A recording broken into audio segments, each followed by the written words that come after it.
똑같은 하나의 일이지만은 우리가 관점이 어디냐에 따라서 상당히 이렇게 보는 시각이 이렇게 똑같은 일도 다른 관점으로 인해서 이렇게 다르다기보다는 뭘까요? 다각적으로 볼 수가 있다. 다각적으로. 그러니까 마태, 마가, 누가, 요한 이렇게 네 사람이 예수의 부활을 증거하는데 어떤 면에서 한 관점을만 쭉 말하면은 예수님의 부활을 입체적으로 나타낼 수가 없거든요. 그래서 이제 이런 사복음서를 통해서 예수님의 행하심이나 특별히 오늘 본문에서는 예수님의 부활을 이렇게 다각적으로 보면서 예수님의 고난과 부활에 대해서 이제 입체적으로 볼 수 있도록 우리에게 해주신 것 같습니다. 그래서 이제 제가 이제 오늘은 복음서 중에 부활의 부분에 대해서 좀 제가 이제 좀 정리를 좀 해봤어요. 예수님이 이제 죽으시고 부활하셨는데 처음에 가장 먼저 예수님의 무덤을 찾아간 사람은 역시 여인들이었다는 거죠. 그래서 이제 오늘 본문에 보면은 그 여인이 3명이 나옵니다. 막달라 마리아, 야곱의 어머니 마리아와 살리오메가 예수님의 무덤을 이제 찾아갔습니다. 그런데 이 여인들이 찾아가면서 향품을 준비해서 가잖아요. 가는데 서로 이야기합니다. 우리가 가서 예수님 시신에 이렇게 향품을 우리가 바르려고 하지만 도대체 그 예수님의 무덤의 문은 어떻게 열까? 그 돌무덤이 엄청나게 큰데 어떻게 열까? 하고 서로 의논하고 갑니다. 근데 가던 중에 보니까 이미 돌문이 열려져 있는 거예요. 그리고 그 무덤을 이렇게 들여다봤더니 거기에 청년이 앉아 있는 거예요. 청년이, 흰 옷을 입은 청년이. 그 청년이 이야기를 합니다. 너희가 죽은 예수님의 시신을 찾아서 온 줄 안다. 그러나 예수님은 살아나셨다. 와서 봐라, 여기 예수님의 시신이 없다. 이런 천사의 이야기, 청년의 이야기를 이제 듣는 것이 첫 번째죠. 자, 그래서 오늘 16장 1절에서 6절까지만 읽겠습니다. 1절에서 6절까지 제가 읽겠습니다. 안식일이 지남에 막달라 마리아와 야곱의 어머니 마리아와 살로메가 가서 예수께 바르기 위하여 향품을 사다 두었다가 안식 후 첫날 매우 일찍이 해돋을 때에 그 무덤으로 가며 서로 말하되 누가 우리를 위하여 무덤 문에서 돌을 굴려주리오 하더니 눈을 들어본 적 벌써 돌이 굴려져 있는데 그 돌이 심히 크더라. 무덤에 들어가서 흰옷을 입은 한 청년이 우편에 앉은 것을 보고 놀라매 청년이 이르되 놀라지 말라. 너희가 십자가에 못 박힌 나사렛 예수를 찾는구나. 그가 살아나셨고 여기 계시지 아니하니라. 보라, 그를 두었던 곳이니라. 이렇게 지금 이제 청년이 이야기를 하죠. 그러니까 이 여인들이 놀랬어요. 이 청년의 말을 듣고 놀래고 가가지고 누구 이야기합니까? 베드로와 요한의 이야기를 합니다. 그러니까 베드로와 요한이 어때요? 그 말을 듣고 막 무덤으로 달려가죠. 먼저 무덤으로 달려간 사람이 누구라고요? 대답을 잘하면 제가 난예배 설교를 잘했구나 했을 텐데 대답을 잘 요한이 먼저 가고 그 다음 베드로가 뒤에 와서 무덤에 쑥 들어갔다 그랬죠. 근데 가서 봤더니 뭐예요? 예수님의 세마포가 그대로 이게 몸만 빠져나오고 그대로 있고 또 얼굴에 쌌던 수건은 따로 있었다 그랬습니다. 이것을 보고 믿지 않던 베드로와 요한이 어떻게 했어요? 진짜 예수님의 시신이 없었다는 사실을 이제 알게 되고 믿게 되었어요. 그러고는 이 제자들이 이제 다시 의아해하면서 돌아갑니다. 도대체 예수님의 시신을 누가 가져갔을까 하고 의아해하고 돌아가는데 그게 누가 남았던 거예요? 막달라 마리아가 남았던 것입니다. 그래서 막달라 마리아가 예수님의 무덤의 앞에서 울면서 이제 있었는데 그때 그 뒤에 누가 나타나셨어요? 부활하신 예수님이 뒤에 나타나셨죠. 그리고 여자여 왜 우느냐 그랬더니 이제 막달라 마리아가 뭐라고 합니까? 동산지기인 줄 알았죠. 우리 예수님의 시신을 누가 가져갔습니까? 혹시 어디다 두었는지 저한테 말씀해 주시면 제가 그 시신을 가져가겠습니다. 그랬더니 예수님께서 부활하신 예수님이 마리아에게 뭐라고 하셨죠? 마리아야 이렇게 말합니다. 거기서 많이 듣던 소리죠. 보니까 누구예요? 부활하신 예수님이 계셨죠. 그리고는 이제 부활하신 예수님을 막달라 마리아가 만나가지고 이제 그 기쁨을, 놀람과 기쁨으로 막 제자들에게 찾아갔어요. 제자들 찾아가서 내가 부활하신 예수님을 만났다 이렇게 이야기를 했습니다. 근데 제자들 믿었나요? 안 믿었나요? 안 믿었어요. 안 믿었어요. 오늘 마가복음 16장 9절에서 11절 보겠습니다. 9절에서 11절.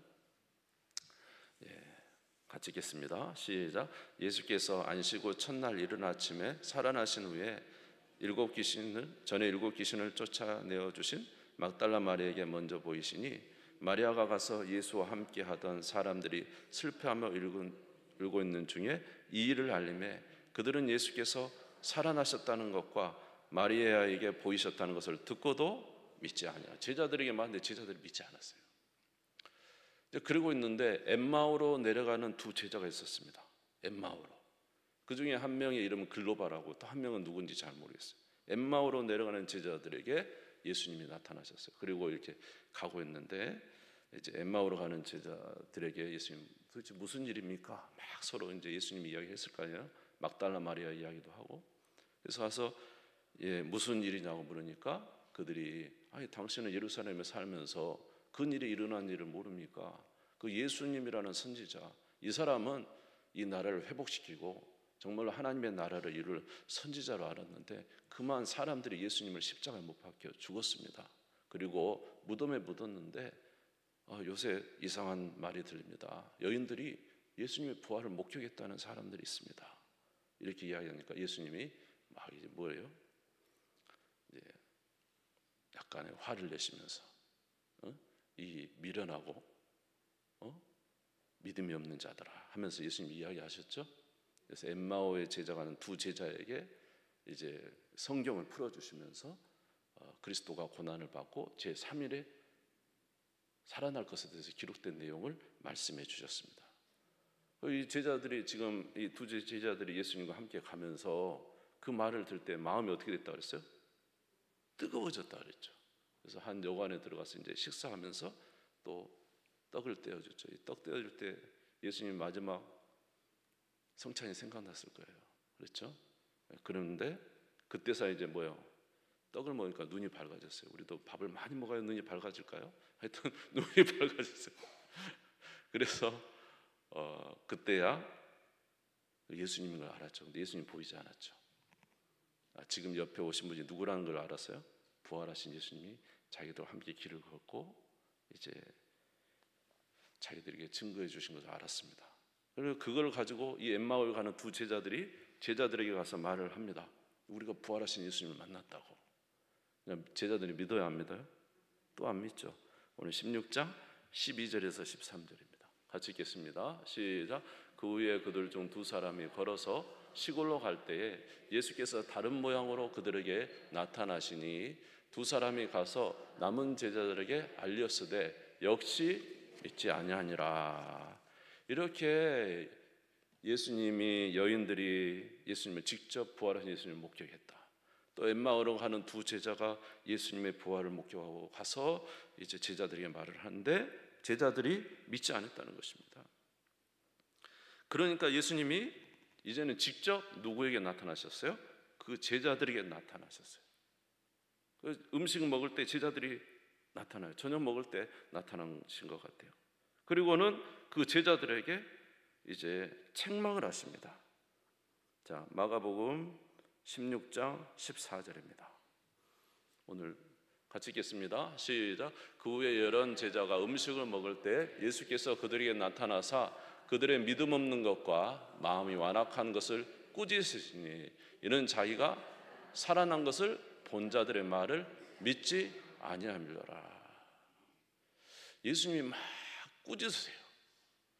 뭐 없는 것을 꾸짖으셨어요? 믿음 없는 것을 꾸짖으셨어요. 마음이 완악한 것을 꾸짖으셨어요. 여러분, 예수님이 계속 제자들에게 무엇을 꾸짖습니까? 믿음 없는 것을 꾸짖습니다. 그래서 오병이의 기적을 일으켜 주시고 오병이 기적을 일으키고 이제 배를 타고 가는데 너희들이 저 바리새인과 서기관들의 누룩을 조심하라. 그랬더니 그들이 무슨 걱정을 하는 거예요? 떡을 안 가져와서 그런다. 그러니까 예수님이 믿음이 작은 자들아, 왜 누룩을 가지고 걱정하느냐? 사실은 바리새인과 그들의 교훈을 조심하라는 뜻인데 믿음 없음을 책망하시죠. 또 배를 타고 가는데 풍랑이 막 일어서 물이 막 들어오잖아요. 풍랑이 일어서. 그러니까 물이 들어오니까 어떻게 해요? 제자들이 막 물을 퍼내면서 걱정하고 염려할 때 예수님께서 뭐라고 말씀하셨어요? 바람과 파도를 잔잔하게 하시면서 뭐라 그랬습니까? 이 믿음이 작은 자들아, 왜 의심하였느냐? 물에 빠지는 베드로를 꺼내면서 예수님, 왜 믿음이 작은 자들아 의심했느냐? 예수님이 믿음 없음을 계속 책망하십니다. 그런데 그 모든 예수님의 과거의 삶 속에서 예수님은 계속 제자들의 믿음을 책망하셨어요. 오늘도 저와 여러분의 믿음을 책망하시는지 몰라요. 그런데 이 모든 믿음의 책망보다 그 모든 믿음을 강화시키기 위해서, 믿음 없는 그들에게 믿음을, 예수님이 하나님의 아들이시고 모든 예수님이 행하신 일에 대해서 믿음을 강화시키기 위해서 계속 예수님이 책망하시는데 이제 오늘도 책망하십니다. 특별히 무엇을 책망하십니까? 예수의 부활을 목격한 자들의 말에 대해서도 믿지 않는 이들에게 책망을 하십니다. 내가 보니까 믿지 않는 자들에게는 책망을 해야 될 것 같아요. 여러분들이 책망해야 되려나 봐요. 예? 안 믿으니까 믿음 없음과 완악함에 대해서 책망하셨다 그랬거든요. 여러분, 예수님 믿으시기를 주님의 이름으로 축원합니다. 어쩌면 그동안에 예수님이 계속 믿음의 책망을 한 이유는 결국 이 사실을 믿게 하기 위해서 훈련을 시켰는지 몰라요. 오늘 저와 여러분의 삶에서 계속적으로 하나님이 작은 일에 함께 하시고 역사하시고, 하나님이 계신다 안 계신다, 역사하신다 안 하신다, 이렇게 살면서 하나님께서, 여러분이 하나님을 의지할 때 하나님께서 역사해 주시잖아요. 그래서 여러분의 믿음을 강화시켰잖아요. 그런데 이 믿음의 강화가 결국 나중에는 무슨 믿음을 갖게 하기 위해서 그런 걸까요? 예수님이 죽은 자 가운데서 부활하셨던 자들의 믿음을 갖게 하기 위해서 주께서 훈련시키시고 마지막 날에 이 제자들을 책망하시는 거 아닙니까? 오늘 저와 여러분도 주님이 책망하시는지 몰라요. 여러분, 예수님의 부활을 진짜 믿습니까? 진짜 믿는다. 오늘 이 제자들에게 여인이 말하는 거와 또 이 두 명의 제자들이 와서 말하는 거, 오늘 저와 여러분의 수많은 증인들이, 500명 이상이 되는 수많은 증인들이 예수님의 부활을 보았다고 우리에게 증거해 주고 있어요. 그런데 오늘 저와 여러분들이 진짜 믿는가라는 것입니다. 주님은 저와 여러분의 믿음 없음과 완악하심을 책망하십니다. 여러분, 예수 그리스도를 믿으시기 바랍니다. 할렐루야. 그리고는 이 믿음 없는 제자들에게 무엇을 해주시냐면요, 이제 자기가 진짜 부활하신 것에 대해서 자기 손과 옆구리를 보여주시면서 이제 부활을 증명하십니다. 요한복음 20장 19절에서 20절입니다. 요한복음 20장 19절에서 20절. 이날 곧 안식 후 첫날의 저녁 때에 제자들이 유대인들을 두려워하여 모인 곳에 문을 닫았더니 예수께서 오사 가운데 서서 이르시되 너에게 평강이 있을지어다. 이 말씀을 하시고 손과 옆구리를 보이시면서 제자들에게 자기의 부활을 보여주셨죠. 음식을 먹으면서 제자들에게 자기의 부활을 보여주셨어요. 뿐만 아니라 예수님께서 자기가 부활하실 것에 대해서 무엇을 풀어주시면서, 성경을 풀어주시면서 자기의 부활이 그저 갑자기 나타난 사건이 아니라 성경에서 예언된 사건이라는 사실을 알려주십니다. 누가복음 24장 25절에서 27절입니다. 이르시되 미련하고 선지자들이 말한 모든 것을 마음에 더디 믿는 자들이여, 그리스도가 이런 고난을 받고 자기의 영광에 들어가야 할 것이 아니냐 하시고, 이에 모세와 모든 선지자의 글로 시작하여 모든 성경에 쓴 바 자기에 관한 것을 자세히 설명하시니라. 성경을 풀어주면서 설명하셨어요. 예수님도 스스로 말씀하셨어요. 내가 고난을 받고 며칠 만에 살아날 것을, 3일 만에 살아날 것을 수없이 제자들에게 말을 했어요. 수없이 예수님께서 계속 제자들에게 말했어요. 안 믿었죠. 부활하신 것을 증거하는 사람의 말도 믿지 않았죠. 여러분 예수님의 부활을 믿습니까? 누가복음 24장 42절에서 46절에도 같은 내용을 성경으로 말씀하고 구운 생선 한 토막을 드리니 받으사 그 앞에서 잡수시더라. 또 이르시되 내가 너희와 함께 있을 때에 너희의 말한 바 곧 모세의 율법과 선지자의 글과 시편의 날을 가리켜 기록된 모든 것이 이루어져야 하리라 한 말이 이것이라 하시고 이에 그들의 마음을 열어 성경을 깨닫게 하시고 또 이르시되 이같이 그리스도가 고난을 받고 제3일에 죽은 자 가운데서 살아날 것과 그래서 성경을 부활하신 예수님이 성경을 통해서 이제 증거를 하십니다. 여러분 어떤 사람이 이거 나이아가라 폭포 가보셨습니까? 나이아가라 폭포?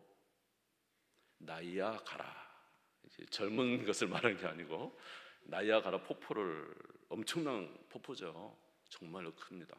정말로. 그래서 그 폭포 아래 가면은요 이 배가 엄청 좀 큰 배인데 가도 얼마나 작게 느껴집니다. 얼마나 폭포가 큰지. 그런데 거기에 선이 쫙 세 줄이 걸려 있어요. 그리고 어떤 사람이 서서 이야기를 합니다. 여러분 내가 이 자전거를 타고 이 나이아가라 폭포를 가로질러 갈 것을 여러분 믿습니까? 그랬더니 다들 믿습니다. 당신이 나이아가라 폭포를 지나갈 것을 믿습니다. 그렇게 이야기했대요. 그래요? 앞에 진짜 믿습니까? 그랬더니 예, 당신은 분명히 지나갈 겁니다. 그래요? 그럼 나오세요. 내 뒤에 엎이세요. 내가 지나갈 테니까 이제 엎이고 당신은 믿죠? 믿습니다. 엎이세요. 내가 갈 테니까. 이 사람 평상시에 이렇게 외줄타기를 잘 하잖아요. 근데 이제 믿는다 해놓고 엎이라니까 엎여요 안 엎여요? 안 엎이죠. 믿는 거야 안 믿는 거예요? 여러분 우리 믿음이라는 게 입으로 믿는 것과 진짜 믿는 것이 여러분 어떻습니까? 여러분 예수님의 부활을 진짜 믿습니까? 믿으면은요 진짜 믿음을 행동으로 나타나야 되잖아요. 믿는다고 하고는 입으로 믿는다고 행동이 못 따라가요. 여러분 사실 예수 그리스도를 믿는 것은 쉽지 않습니다. 예수의 부활을 믿는 것이 쉽습니까? 어렵습니다. 진정으로 믿음으로 살아간다는 것은 쉽지 않아요. 여러분 요단강을 밟아야 갈라지잖아요. 믿음으로 여리고성을 돌아야 무너지잖아요. 믿음을 가지고 앞에 나가라 내가 너희와 함께 할 테니까 전쟁에 승리할 것이다. 여러분 다윗이 왜 믿음의 왕이 됐습니까? 그 수많은 전쟁이 얼마나 위험해요. 여러분 전쟁에 지면은 죽는 거 아닙니까? 그런데 주님이 내가 너와 함께 할 테니까 가라 하면은 다윗은 믿음으로 하나님 말씀 믿고 갔다니까요. 우리가 마음으로 믿는다고 하는 것과 진정으로 믿음으로 주님께 내 자신을 드린 것은 틀리는 것이죠. 예수의 부활을 목격했다는 것과 그걸 내가 안다는 것과 진짜 믿음으로 산다는 것은 틀리는 것이죠. 여러분 전에도 말씀드렸지만 예수 그리스도는 이 땅에 우리를 마치 애굽에 종살이하는 이스라엘 백성들을 끄집어서 광야에 내놓은 것처럼 저와 여러분 예수를 믿는다는 것은 다른 게 아니라 우리의 모든 이 땅의 삶에서 진정한 믿음으로 예수 그리스도를 믿고 그를 의지하며 살아가는 진짜 그런 은혜의 삶이라는 것이에요. 그냥 우리가 그저 아는 것이 아닙니다. 여러분 예수님이 왜 책망했습니까? 왜 제자들을 책망했어요? 이 제자들이 귀로는 들었지만 전혀 그 믿음으로 화합하지를 못했다는 거예요. 오늘 저와 여러분들도 오늘 주님의 음성을 듣고 진짜 믿음으로 화합하시기 바랍니다. 우리가 죽으면 천국 갈 것을 믿습니까? 예수님이 하시는 말씀 너희는 마음에 근심하지 말라 하나님을 믿으니 또 나를 믿으라. 내가 너희를 위하여 처소를 예배하러 가니까 다 준비되면 내가 너희를 다시 데리러 오리라 하시는 이 말씀을 믿고 정말로 나아가는 자가 되어야 돼요. 여러분 오늘 주님의 책망을 들으시고 여러분 정말로 예수 그리스도를 믿고 그 부활에 합당한 삶을 살아가는 우리 모두가 되시기를 주의 이름으로 축원합니다. 자, 그리고 이렇게 부활을 믿는 제자들에게 이제 주신 게 있는데 그게 뭐냐 하면 너희들이 정말로 예수의 부활을 믿었으면 이제 너희들이 해야 할 일인데, 그것은 바로 복음 전파하는 거예요. 사복음서에서 다 나타나는 게 뭐냐면 복음 전파. 누가복음 24장 47절에 보니까 예수님께서 제자들에게 이렇게 말씀하셨어요. 같이 읽겠습니다. 시작. 또 그의 이름으로 죄사함을 받는 회개가 예루살렘에서 시작하여 모든 족속에 전파될 것이 기록되었다. 예수 부활 이후에는 뭐라고요? 죄사함을 받는 회개. 회개는 뭐예요? 하나님의 나라를, 하나님을 인정하는 거예요.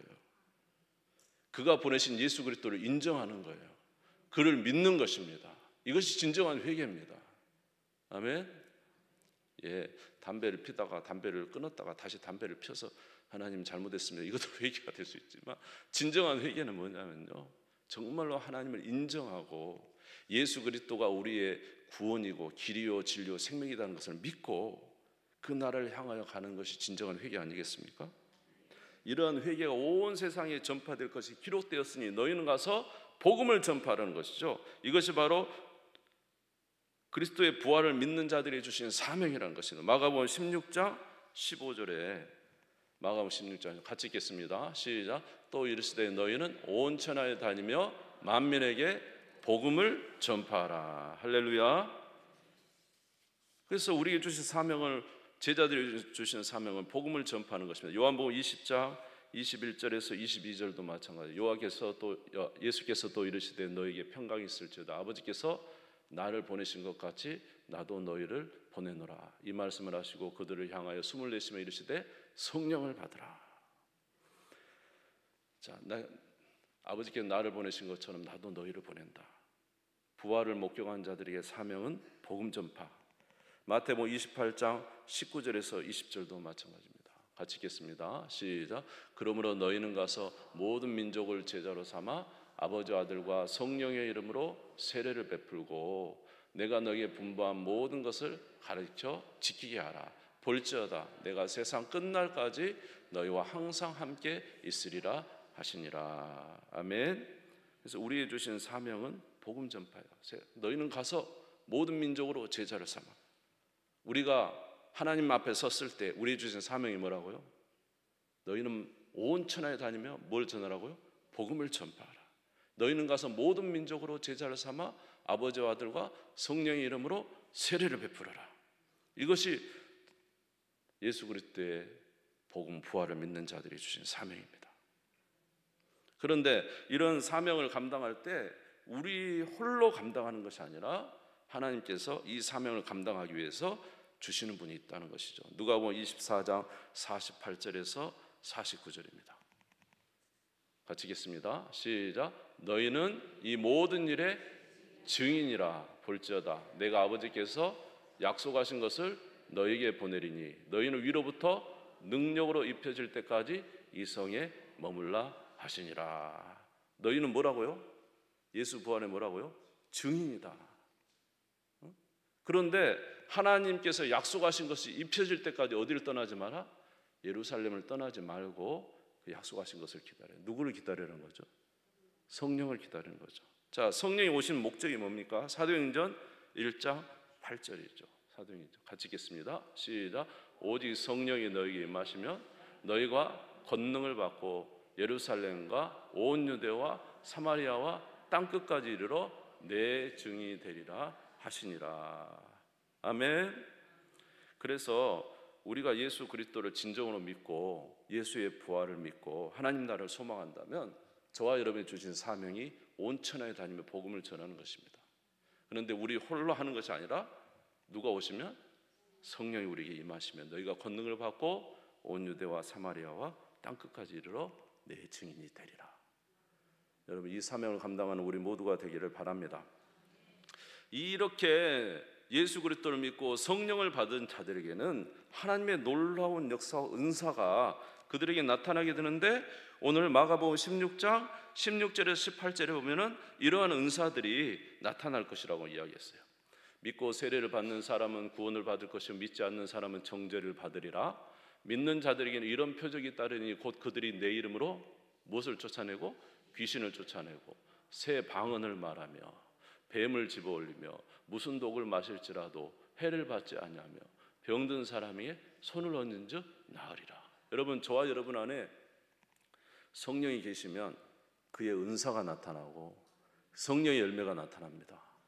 아멘. 우리 각자의 성령의 역사가 다를 수 있어요. 그렇지만은 성령을 받으면 반드시 성령께서는 저와 여러분에게 역사. 어떤 사람은 뱀을 집어도 독이 해하지 못하는 사람이에요.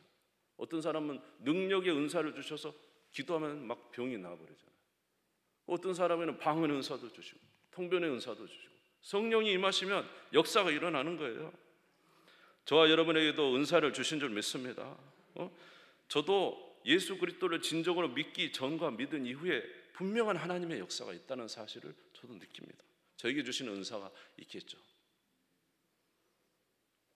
그래서 마가복음 16장 19절에서 20절에 보면은 이렇게 제자들에게 역사가 일어났다고 말하고 있어요. 같이 읽겠습니다. 시작. 주 예수께서 말씀을 마치신 후에 하늘로 올려지사 하나님 우편에 앉으시니라. 제자들이 나가 두루 전파하세 주께서 함께 역사하사 그 따르는 표적으로 말씀을 확실히 증언하시니라. 그 제자들이 막 기적이 일어나고 베드로가 가면 기적이 일어나고 바울이 가면 기적이 일어나고 심지어 그 앞치마만 놔도 병자가 고침을 받고 태어나면서부터 안전병이가 일어나게 되고 죽은 자도 살아나게 되고 바울에게 얼마나 놀라운 역사가 일어났습니까? 성령이 함께 하시니까 그렇게 된 줄 믿습니다. 아멘. 그래서 사랑하는 성도 여러분, 우리 정말로 저와 여러분 예수 그리스도를 우리 그저 예수님의 십자가 고난 한 주간 물론 금식도 하고 예수님 부활절 부활을 감사하고 헌금도 드리고 좋아요. 그러나 사랑하는 성도 여러분, 저와 여러분의 진정으로 이 예수 그리스도의 부활에 대한 믿음이 있는가? 정말로 이 믿음에 우리가 부합하고 있는가 생각하시면서요, 여러분, 믿는 자는 삶이 다르죠. 생각도 다르고 목표도 다르고 행동도 다르죠. 근데 저와 여러분이 진짜 이 사실에 대한 믿음을 가지고 살아가고 있는가? 아멘. 이 사실을 믿는 자들에게는 목표가 한 가지 있는데 뭐라고요? 땅끝까지 이르러 복음을 증거하고 제자를 삼는 일을 하는 것입니다. 이것이 그들에게 주신 우리 모두의 함께 협력해야 될 사명이에요. 물론 우리 각자에게 성령이 임하시면 은사도 다르고 각각 재능과 처지와 상황에 따라 다를 수 있지만 목적은 하나 분명한 것이죠. 너희는 가서 모든 민족을 뭘로 삼으라고? 제자를 삼고 온 천하에 다니며 복음을 전파하고 구원하는 사명이 저와 여러분이 주신 사명이에요. 여러분, 우리가 진짜 믿음이 있게 되면 이 사명에 집중하게 되고 충성하게 될 줄 믿습니다. 여러분, 우리 모두 그런 성도님들 다 되시기를 바라고 예수 부활을 진정으로 믿는, 오늘 주님이 이 믿음 없는 자들을 책망하신 것처럼 오늘 저와 여러분을 책망하실 때 회개하고 돌이키고 온전한 믿음으로 하나님 앞에 영광을 돌리기를 바랍니다. 우리 주님 세움을